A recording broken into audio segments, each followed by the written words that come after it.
Welcome to Influential Entrepreneurs, bringing you interviews with elite business leaders and experts, sharing tips and strategies for elevating your business to the next level. Here's your host, Mike Saunders.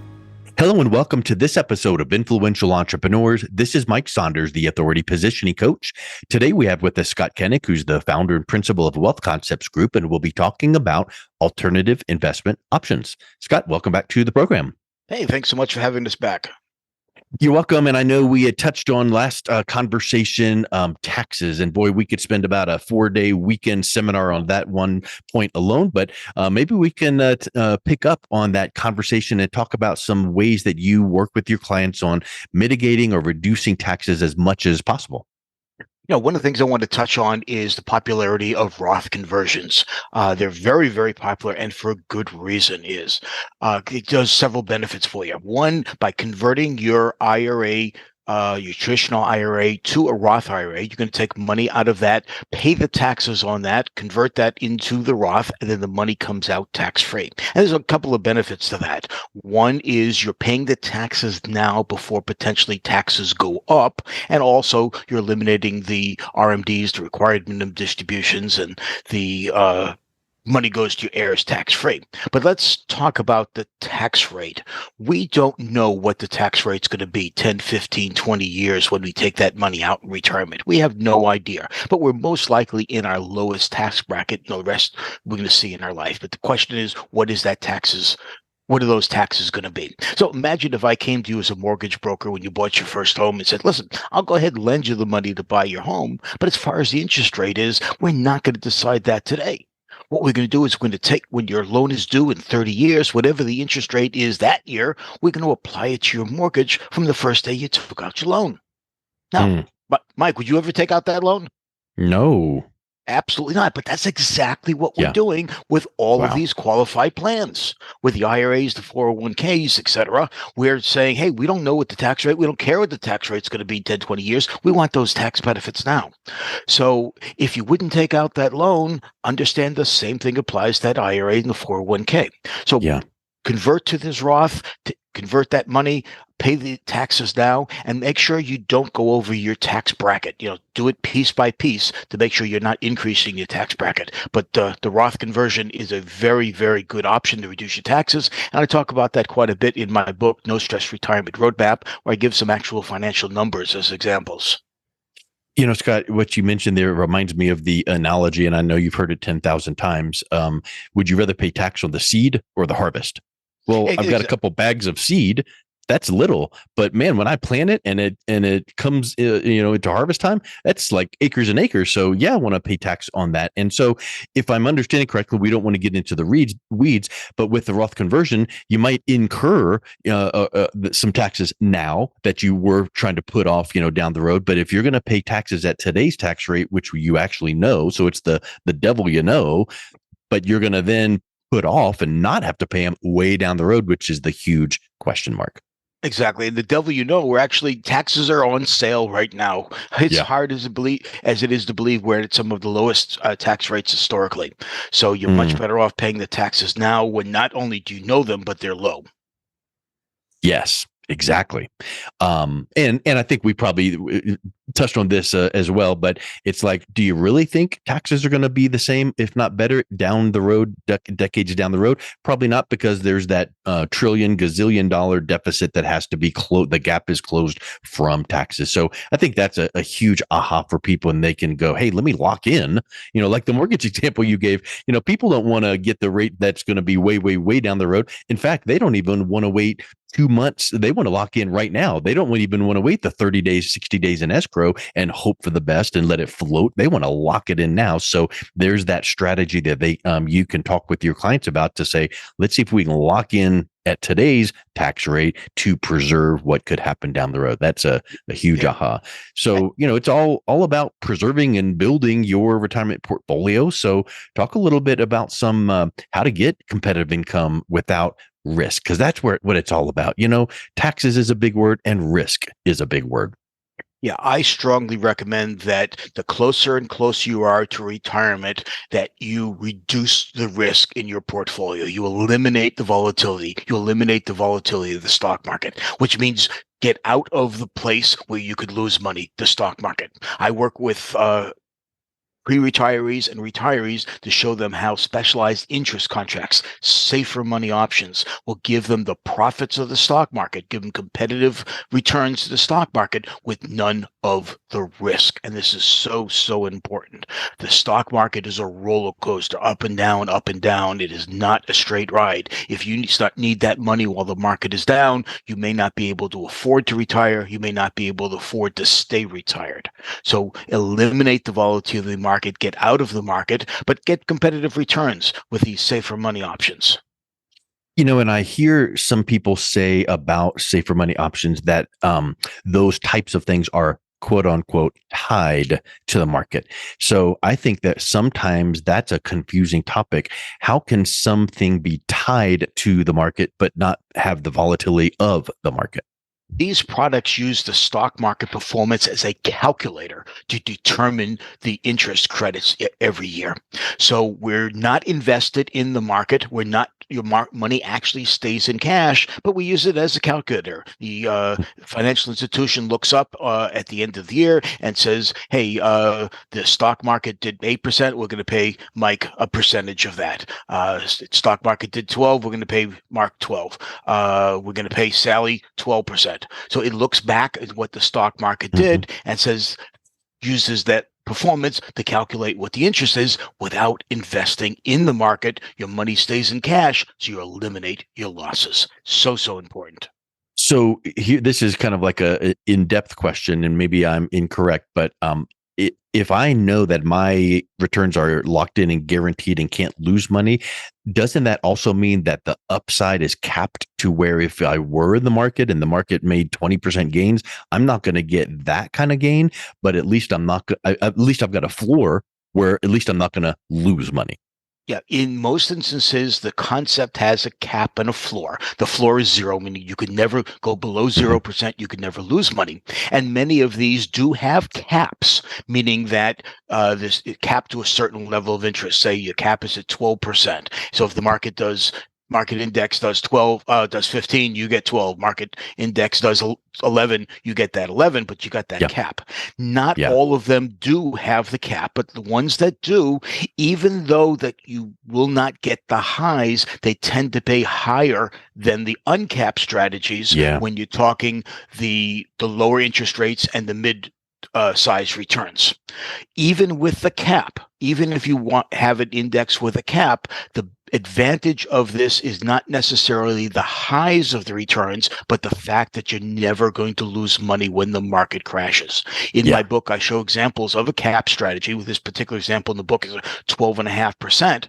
It very rarely does the stock market go over the 12.5%, but because the index concept, the safer money options doesn't lose money, we end up with a lot more money at the end of the example in my book than we do in the stock market because we don't take losses. I think that a lot of people feel like, don't hold me back, don't cap me. But in this scenario, it's like, hey, I'll take a little bit of a cap to have that guaranteed rate of return, which cannot lose money. So I think that's the huge thing. And, it's like the analogy of the tortoise and the hare. The hare sprinted off and yep, I'm going to win. But then he got winded or lost and now the tortoise is just making steady progress, and the steady progress wins in the end. Yeah. I mean, our listeners can take a napkin, the old napkin illustration, draw an upline, a downline, upline, a downline. That's the stock market. Now compare that to, let's say you only got 80%. So when the stock market went up 100%, your line went up 80%. When the stock market crashed 50%, your line stayed the same, didn't stay the same. So they can see, even though you didn't get the whole 100% of what the stock market did because you had a cap, you kept it when the market crashed. And that far outweighs the disadvantage of a cap. Yeah, exactly. Well, I think that's, we've talked about a couple of ahas so far with, a Roth conversion strategy and some of these guaranteed returns. Talk a little bit about annuities, because I think pre-retirees can benefit from this. And there tends to be potentially, misconceptions there where people hear the word and they're like, oh, nope, nope, I've heard from whoever that's not good. Well, is that the case? I'm glad you brought that up. And we do use annuities. That's what these interest contracts, these safer money options are. And a lot of people have a preconceived notion out there of what annuity is and annuity is not. And a lot of people's perception, unfortunately, is wrong. There's a lot of misinformation, and there's a lot of outdated information out there. So today's annuities have dramatically improved since the concept was developed 50 some odd years or so ago. So this is a tremendously good opportunity to protect your money from risk and still earn competitive returns. One of the clients I had last week, I'm doing an interview. My first interview is what we call a fact finder. We get all the information about their family, their goals, their finances, etc. And without any prompting at all, she just blurted out, I heard that annuities are really bad. And I'm thinking, geez, I'm just taking facts. We're not even talking anything. Yeah, we haven't got to that part yet. And I says, well, unfortunately, you've got some bad information. I spent just a few seconds talking to her about why annuities are good. And I just kind of ignored the conversation from there because I really wanted to get back to the fact finder. And, sure enough, I recommended the annuity to her, and they read my book and got all this information. And someone who just blurted out saying, I heard annuities are bad, ended up buying one after learning the facts, not the innuendo, not what you hear on the internet, not what you hear from your neighbor's cousin's father-in-law. Get the facts from a professional, and you'll see that they're actually a great option, regardless of all the bad information you hear. And we don't need to get into the specifics of why people think that, but I would suspect that someone back in the day got an annuity where it wasn't right for them, and the person that put them into an annuity should not have put them in the first place. So of course they felt like, oh, well, I'm constrained, or this happened or that happened. But it wasn't the annuity. It was the fact that that person should never have recommended it to them. Yeah, and there's also different types of annuities, and they may not have had the right one. But the key to not having that happen to you is to make sure that you get information from a professional. You research it yourself, and there's a tremendous amount of information in my book about them. Don't go on the internet, for gosh sake. The internet is full of wrong information, outdated information. And the problem with the internet, the problem with searching for the internet, is you can get good answers and you can get bad answers. And if you're not already an expert in the subject, you're not going to know which is correct. So what I always tell people is watch the videos that I send them, read my book, read whatever information I give them before you go out and Google the concept. That's going to do two things. That's going to give them a better understanding of what questions to ask online and a better understanding of the answers that they receive. So get that information from a professional first before going out and researching it, and base your information not on innuendo online, but the information you get from your financial professional. Yeah, that gives you the solid baseline. So I think that a lot of people also hear about alternative investments. They hear, oh, stocks, bonds, mutual funds, annuities, insurance. But what are some alternate investment options that maybe people haven't even heard in the mainstream that can also give some safe, competitive income returns? Wall Street likes to say that the answer to risk is diversification, but Wall Street's answer to diversification is to put you at different types of risky, different types of risk, not no risk. So these alternative interest contracts, these interest contracts, these safer than money options, annuities are a great one. Gold's another good one. A lot of people talk real estate, but problem with real estate is it goes up and down too. I knew a particular couple bought a duplex to try to rent it out to pay off their kids' college in 15 years. And they ended up with bad tenants. They didn't get all the rent they wanted. And they ended up selling it for $100,000 less when they needed the money when the market was down. So, real estate's not necessarily a good investment as well. It has risk. The question is, how much risk are you willing to tolerate? How much risk can you afford? Can you afford to lose that money? Yep. And, I think that your point about be careful where you research things, because Google can become very helpful and it can become very confusing.